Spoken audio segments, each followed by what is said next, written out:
Every single fan of this franchise needs to brace themselves, because the league just essentially admitted we were the most disrespected team in football last season.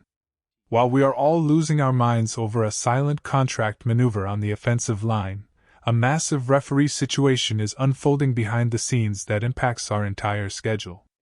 Get ready, because the absolute disrespect we endured last year is finally backed up by raw, infuriating data.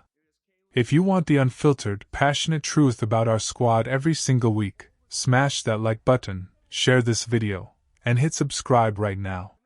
Have you noticed how the front office loves making suspicious financial moves when we are distracted? While the fanbase has been consumed by the Zach Frazier situation, our general manager quietly tweaked Garrett Bradberry's contract. We traded a 5th-round draft pick for the veteran center from New England this offseason after Drew Dalman abruptly retired. It was revealed he signed a renegotiated deal, converting $1 million of performance incentives directly into guaranteed salary. He is now scheduled to make $4.7 million in 2026, with $3.7 million fully guaranteed. Here is where the math gets suspicious. His total cap hit actually lowered from $5.7 million to $4.7 million. Let's be real, saving a single $1 million on a massive salary cap is absolutely nothing.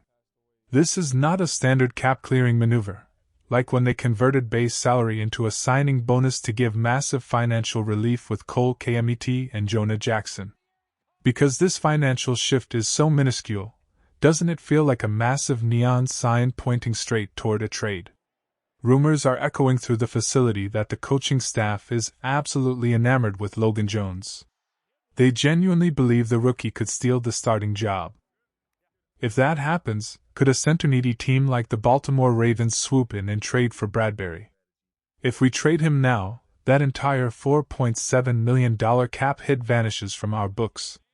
Some insiders theorize the front office is just doing the veteran a solid, giving him an extra $1 million guarantee for the massive headache of moving from New England to Chicago, in case he never plays it down for us. For a trade to happen, 3 specific things must go down. First, Logan Jones has to legitimately win this job. You cannot win a brutal trench war in May or June before the pads are even strapped on. Ben Johnson's offensive system requires total mastery. Second, you desperately need an insurance policy. If you trade Bradberry away, who snaps the football if Jones hits the rookie wall or gets injured? Are we really going to lean on Luke Newman, who only experimented at center last year? Third, you have to get a proper return. You traded a valuable 5th-round pick to get Bradberry. You must get at least a 5th-round pick back, or a player of equal value like pass rusher Tavius Robinson. You cannot give him away for a worthless 7th-rounder and lose the trade.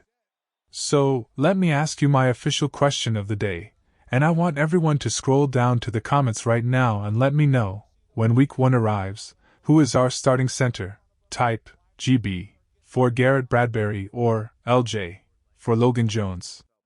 I still predict the veteran holds the pole position, but we know how Ben Johnson operates.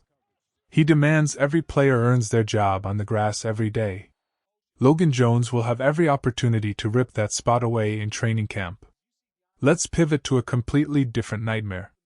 As of Thursday night, the league and the Referees Association are finally closing in on a labor agreement to keep veteran officials on the field for the 2026 season.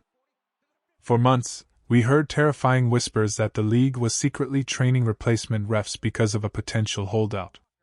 A ratification vote is happening now, meaning we avoid a complete catastrophe before the May 31st deadline. Look, I am the first person to scream at the television because officiating has been horrible lately. But the last thing we need is a return of replacement refs. Remember the absolute tragedy of the Hail Mary. Russell Wilson throws up a desperate prayer, the defender clearly intercepts it, Golden Tate shoves a hand in there, and one referee enthusiastically signals a touchdown, while the other waves for a touchback. They reviewed it for 10 grueling minutes, stood by the horrific call, and the football world lost its mind. We cannot have amateur referees deciding the fate of a multi-billion-dollar league. The current system is broken. Athletes are getting massive, explosive, and ridiculously fast. The league desperately needs to expand the replay assist system. If a pass rusher completely whiffs, doesn't touch the quarterback, and the quarterback takes a dive, an official in the skybox needs to buzz down instantly to pick up the flag. It is insane they only use this technology for minor ball spots. They need an extra set of eyeballs on the field and a permanent skybox referee who can overrule egregious pass interference calls when a receiver clearly trips over his own shoelaces. Here is the most infuriating part. The owners voted to allow clear and obvious errors to be fixed from the booth, but strictly mandated it would only be utilized if replacement refs were officiating. That makes zero logical sense. Why wouldn't you use that system to help your 50-year-old veteran referees trying to keep up with 27-year-old athletic freaks running a 4.6? If fans at home can see it as a terrible call in high definition, just fix it immediately. Don't punish players because the league is too stubborn to use common sense. Speaking of terrible calls, we have to talk about the sheer disrespect this franchise endured last season. NFL analyst Warren Sharp dropped data that proves we are not crazy. Have you felt like we are constantly on the receiving end of brutal phantom penalties? The numbers absolutely back it up. Last year, in the 2025 season, our opponents were penalized for a grand total of just 678 yards. That was dead last in the entire NFL. Let that sink in. Teams playing against us had fewer flags thrown on them than any other team in football. It is sickening. The New York Giants, who won maybe 4 or 5 games and were a disaster, had over 1,000 penalty yards called against their opponents. They got the most help from officials and still looked terrible.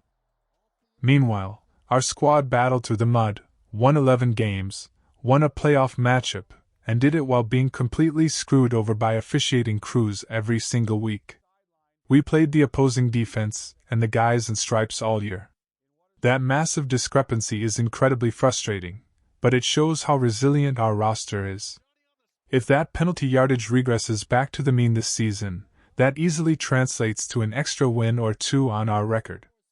So, the next time rival friends tell you that you are making excuses, throw these exact numbers in their faces. The proof is undeniably in the pudding. The officiating has to be better, but no matter how many flags they throw, we are ready to dominate.